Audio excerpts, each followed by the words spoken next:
Yang menolak Blackpink-nya atau penontonnya? Penonton beberapa. Oh, seperti dia nggak? Kita tuh kadang-kadang suka Nanti tolong disensor. berlebihan.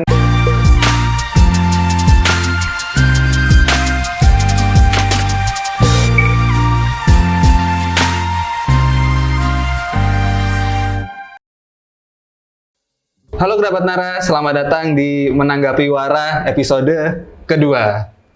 Masih bersama panutan Nara Bahasa, udah Ivan Lanin. Halo kerabat Nara. Mas Haritz, Saya Haris. itu jenggot sama kumis sengaja ya?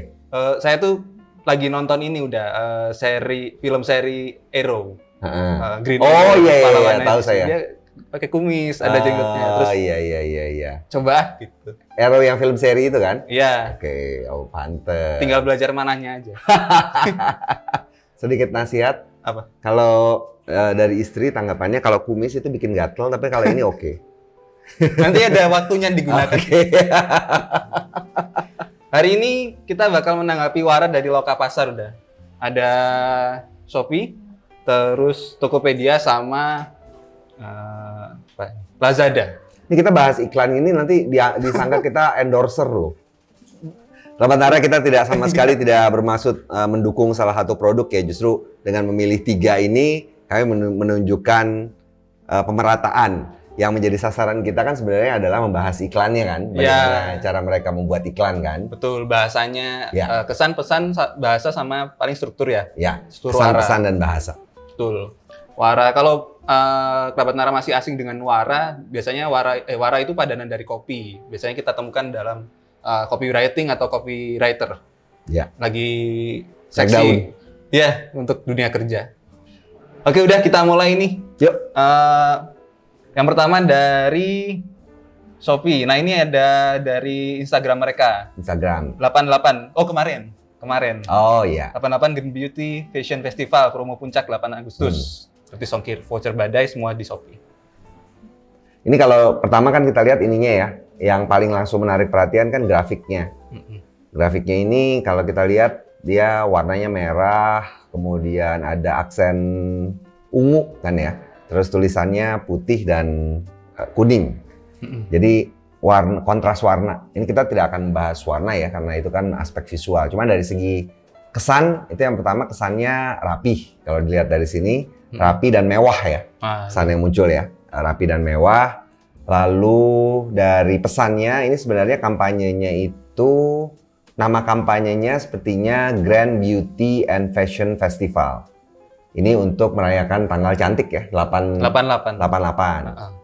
Lalu dari segi bahasa, nama kampanyenya menggunakan bahasa Inggris yang familiar, tapi orang juga kalau baca beauty and fashion itu orang udah paham lah ya. Terus ini yang ada beberapa hal yang menarik. Kalau pertama itu dari penyingkatan bulan. Penyingkatan bulan Agustus itu memang belum ada standarnya kan? Iya. Itu gimana? Kalau kita lihat kan Januari, Februari, Maret, April, Mei, Juni sampai Desember ya. Jan, Feb, Mar, April, Mei nggak disingkat, Jun, Jul itu biasa. Ya. Maret juga nggak ada orang yang menyingkatnya MRT gitu, kayaknya nggak ada. Mar biasa. Iya kan Mar. Terus, nah begitu nyampe Agustus itu kita agak bingung tuh karena Agustus itu Agu kalau mau ambil 3 suku yang pertama kan, 3 huruf yang pertama. Semua yang lain kan ambil dari 3 huruf yang pertama kan? Ya. Agu, terus kemudian Sep, September.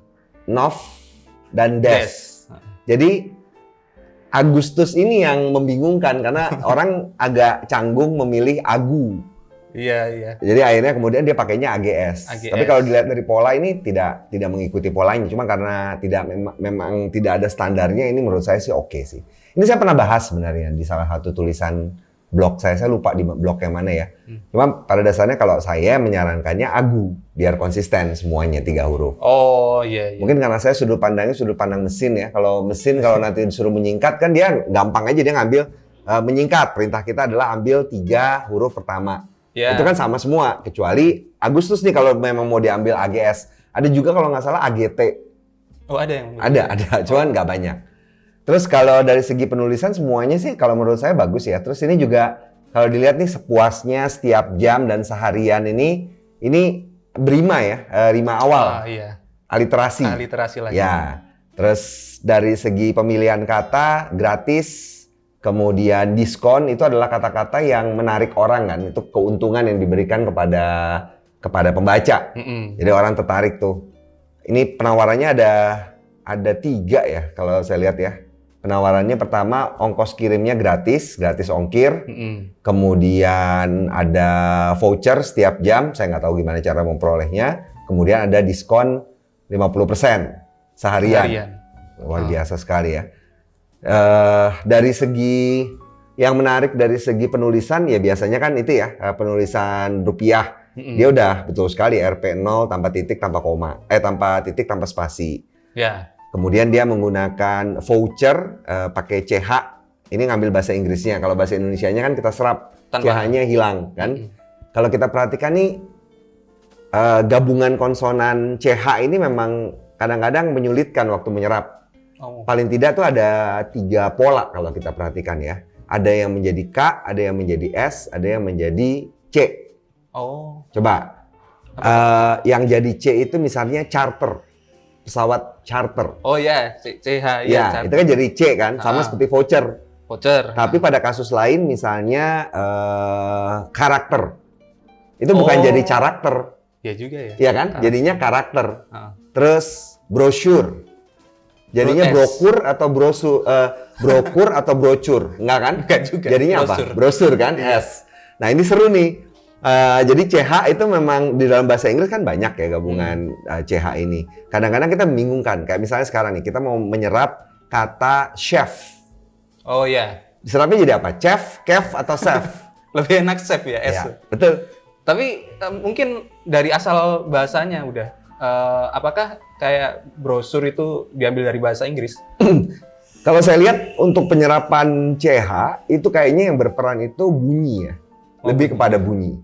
Kan orang melihat brosur, bunyinya kan S kan. Karakter bunyinya K. Kemudian chef bunyinya S. Menyerap dari bahasa manapun, yang akan kita perhatikan adalah bagaimana pengucapannya untuk yang CH ini.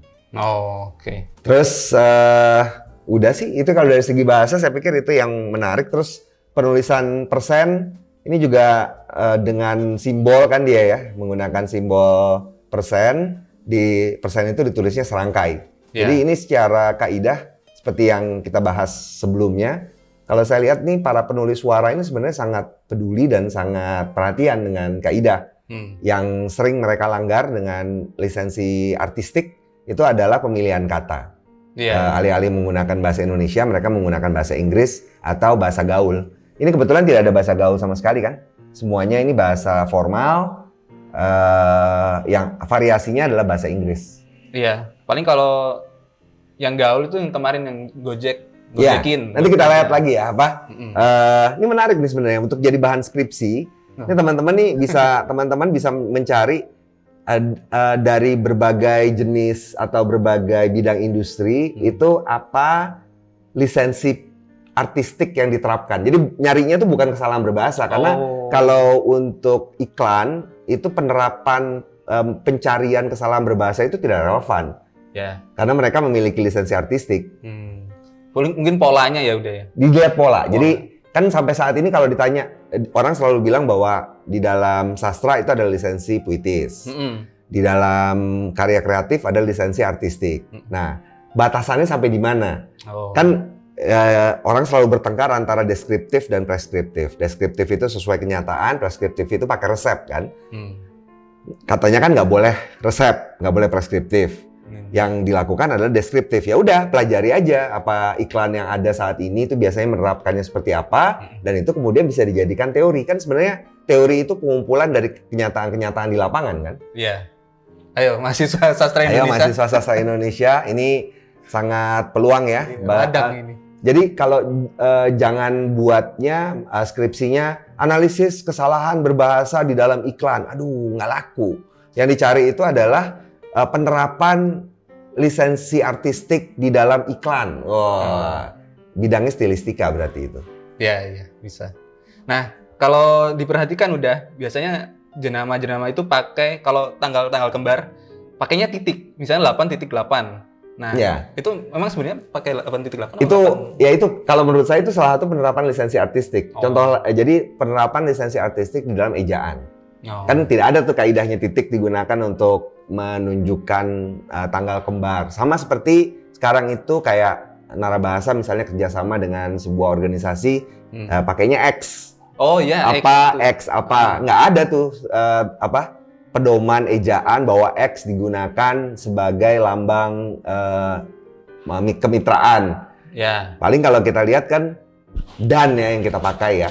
Untuk pengembangan jadi apakah mungkin itu akan ada? Saya pikir tidak ya, karena itu kan sebenarnya adalah penerapan lisensi artistik dan spesifik di dalam karya kreatif kan.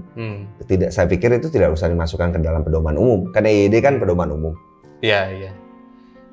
Terus, ini kita lihat takarirnya udah. Takarir juga oke. Hari ini kamu bisa nikmati dari ini ya, dari sebuah iklan itu kan terdiri atas 3 bagian. Bagian headline atau tajuk, lalu bagian badan, dan terakhir bagian ajakan bertindak atau call to action. Di sini kalau kita lihat kan promo puncak Shopee 88 Grand Beauty and Fashion Festival resmi dimulai. Ini adalah headline-nya, tajuk, ya kan? Terus badannya, hari ini kamu bisa nikmati dan seterusnya. Ini adalah badan kan, semuanya badan. Terus kemudian ajakan bertindaknya, tap 2 kali dan komen promo incaranmu. Itu ajakan bertindak. Yang bawah itu slogan. Beli semua di Shopee. Iya. Ya, slogan. Jadi dari segi keteraturan sistematika ini buku teks banget ini. Iya. Kan itu banyak udah kalau kita lihat di mana ya? LinkedIn misalnya. Dia tuh ada yang membagikan beberapa jurus penulisan wara. Sebenarnya yang diambil yang mungkin bisa kita ambil tuh apakah semuanya atau ya udah pola dasarnya tajuk, badan wara sama ajakan bertindak. Itu kan struktur ya. Terus kalau saya lihat itu ada macam-macam yang dibagi, tapi konsep umumnya sama. Misalnya kayak dibilang harus ada AIDA, attention, interest, desire, dan action. Iya. Itu bahasa Indonesianya pemikat. Pemikat itu penarik, kemudian perhatian, minat, kemudian kebutuhan, desire kan, dan yang terakhir tindakan. Diakronimkan menjadi pemikat. Jurus pemikat. Nah, jurus AIDA, jurus pemikat. Itu terus habis itu ada lagi masalah MSS, sebentar ya. Masalah MAS, masalah PAS bahasa Inggrisnya. Problem, agitation, dan solution. Masalah, agitasi atau pengeruhan masalah, dan habis itu solusi. Jadi saya pikir sebenarnya konsepnya sama. Pertama dibuka dulu, kemudian setelah itu dipertajam apa yang mau ditawarkan. Terus yang terakhir adalah diajak orang untuk membeli barang. Iya. Oke. Nah ini kalau dilihat dari Takarir udah dia tuh di tengah-tengah pakai kapital gini. Iya. Yang pertama ya ini sih kalau menurut saya lagi-lagi penerapan lisensi artistik ya. Harusnya tidak pakai huruf kapital kan, gratis ongkir, voucher badai. Saya tidak tahu pertimbangannya apa, cuma ya karena ini iklan ya, pemeriksaan kesalahan berbahasa juga tidak akan terlalu ketat lah. Kalau di bahasa visual, apakah itu bisa ditoleransi kalau untuk menunjukkan sesuatu yang ditekankan itu pakai huruf besar semua misalnya? Iya jelas, jelas.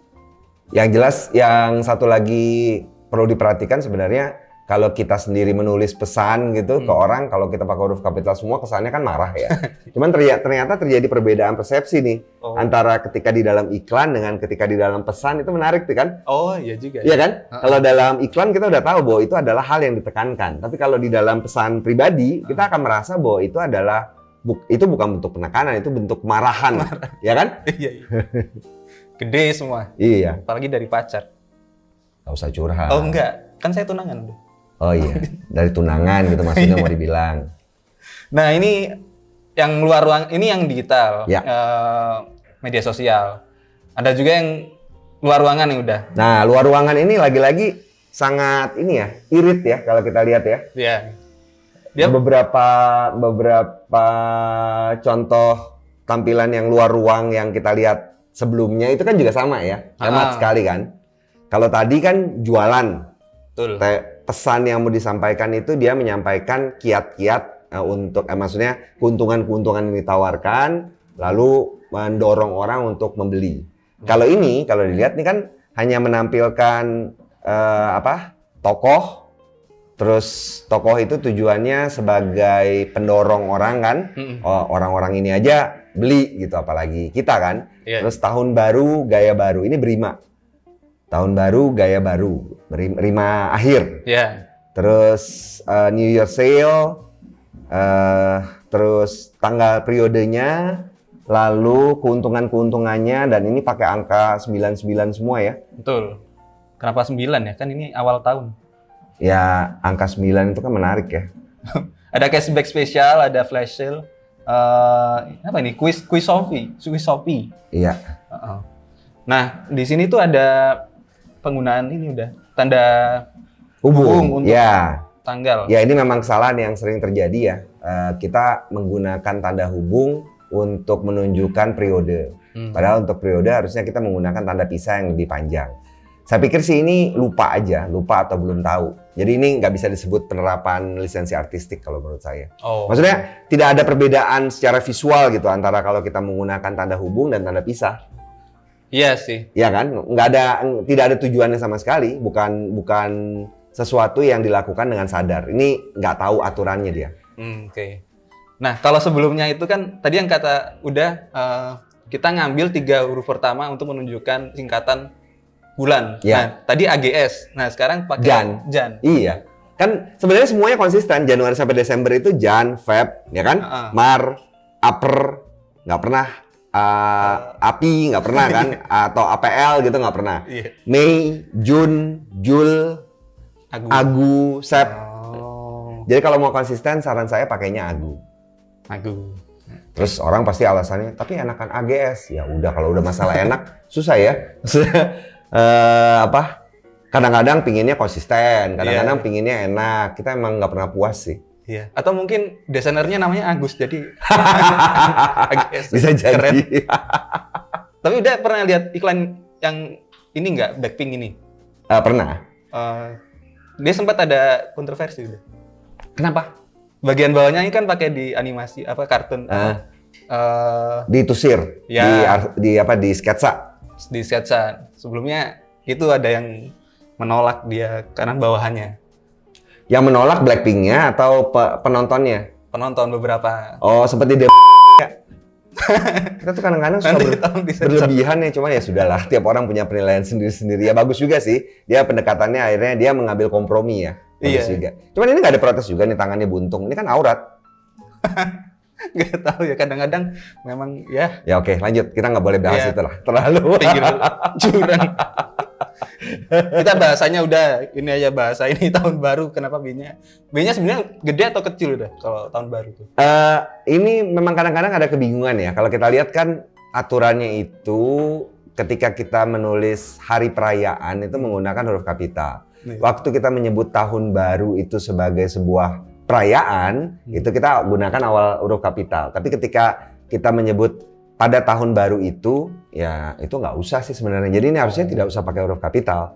Tapi ya kalau ditanya gitu ya, alasannya pasti ada. Ini kan perayaan. Iya. Jadi ini batasnya tipis nih. Antara pakai huruf besar atau huruf kecil. Tapi ujung-ujungnya jadi tanya lagi seberapa luaskah lisensi artistik itu kan? Nah iya. Dipertanyakan lagi. Ya, dan batasannya nggak bisa pakai resep sih menurut saya karena masalah bahasa ini kan konvensi ya. Jadi lebih baik dengan penelitian, cari datanya, terus lihat mana yang bisa diterima. Nah nanti kan kita bisa kumpulkan semua, terus oke, kita temukan nih batas lisensi artistik ternyata sampai sini, sampai sini, sampai sini. Tuh. Paling untuk soal bahasa aja ya. Kalau visual kayaknya ya kalau huruf gede itu biar lebih terlihat ya. Gitu. Nah ini Shopee, kita lanjut udah. Oke. Ini yang ini temannya.